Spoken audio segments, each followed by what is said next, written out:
Welcome to your daily dose of hope. I'm Phyllis Nichols, and I'm glad you're here. Today I'm going to share something from a personal experience that happened to me last week.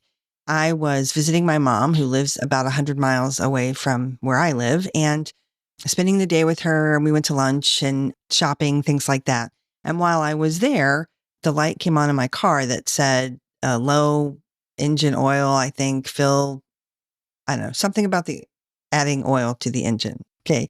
This is a newish car. We've only had it since August. It's the first time I've seen an alert like that. So I wasn't at home. Obviously, I wasn't close to home. And so I texted my brother, who lives nearby in the area, but I didn't know if he would be at home or if he was out at work, what have you. I texted him, and then I called my husband. I was talking to him about what I should do, kind of thinking about options. And I went to a local gas station to see if they might have oil there where I could just maybe buy a quart or two of oil. And if somebody there might help me put it in the car.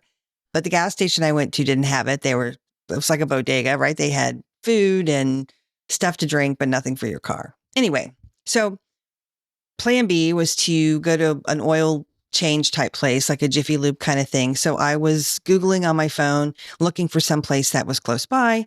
Again, my mom's only lived in this area for a short while. I don't know it very well. So really wasn't sure, the closest place to go.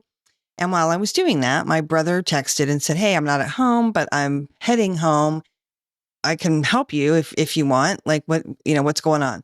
So I gave him a call, and he suggested that I go to a Walmart. It was just a few miles away, which I didn't know. But anyway, he gave me directions, told me how to get there. It wasn't very far. He's like, "Go to the Walmart. You can buy oil there for sure. And then call me and let me know. And then either I'll meet you at Walmart or I'll tell you where I'm at and we can hook up." So I was like, okay, great. So I follow his directions to Walmart, and I get there and I notice that they have a oil change department, basically tire department, right? This auto center in the back of the Walmart. So I drive around back there and I text my brother and I'm like, "Hey, I'm at the auto center. I'm going to go in and get some oil.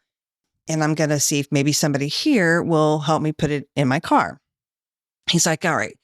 I go in, and in the meantime, my husband has sent me a message telling me the type of oil I need to buy and all that kind of thing. So I go in, I get a quart of oil, and I'm standing there waiting.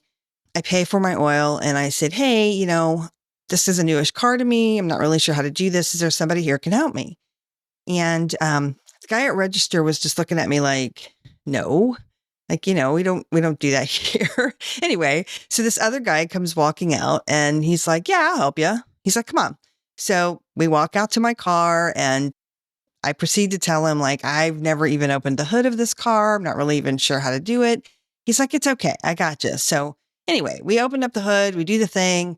He's like, "Yeah, you're definitely low on oil. Let me put this in."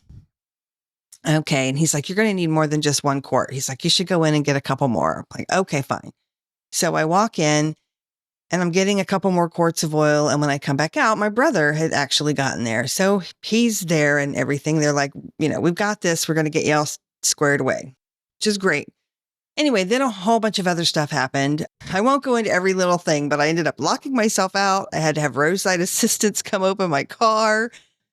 Anyway, and I had to buy more oil. Through all of this, though, the reason I'm sharing you this whole crazy story with you is because even though it was very stressful in the moment and certainly inconvenient and worrisome for sure, I ended up, as I got the oil in the car, got my car unlocked, got the oil in the car, everything set, and felt like I could safely drive home.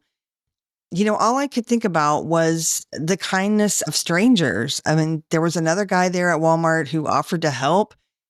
There were people who were kind of just being kind in general. And the guy that obviously worked at Walmart was very kind. I offered him, I had a little bit of cash. So I offered him a little bit of cash as a way to say thank you. And he didn't even want to take it. He's like, "Oh, no, no, no. I don't want to take anything from you." And I was like, "No, I insist." Like, you went way above and beyond. And I just found, the kindness of strangers. These people didn't know me. I don't know them. I'm probably never going to see them again. But it was very hopeful and reassuring. And it also reminds me of another thing too, which is that I asked for help. I let people know that I needed help. This is a car maintenance is certainly not something I know anything about. I'm happy to admit that. And I asked for help, and somebody who was very familiar and very comfortable working on that kind of thing, or, putting oil in the car is not really mechanic work. But anyway, you get my point, right? Somebody who was very comfortable doing it. He was very happy to help. And of course, my brother obviously was happy to help. There was another guy that offered to help to see if when I locked my keys in the car, he was like, let me see if I can figure it out. I might be able to get this open for you. Yeah. So I hope you find that hopeful too. And also it reminds me that that's the kind of person, that I hope I would be if, I was in a situation where somebody needed help and it was something I was good at or something I could do. I would certainly like to think I'd be a person that would certainly, if asked for help, would certainly be helpful. Or maybe even if I just noticed somebody needing help and even offering before they asked. But the whole experience, while inconvenient, actually left me feeling pretty hopeful overall. I hope wherever you are at, you experience kindness from both obviously friends and family, but kindness from strangers. And it's a good reminder to me to maybe show some kindness to strangers as well.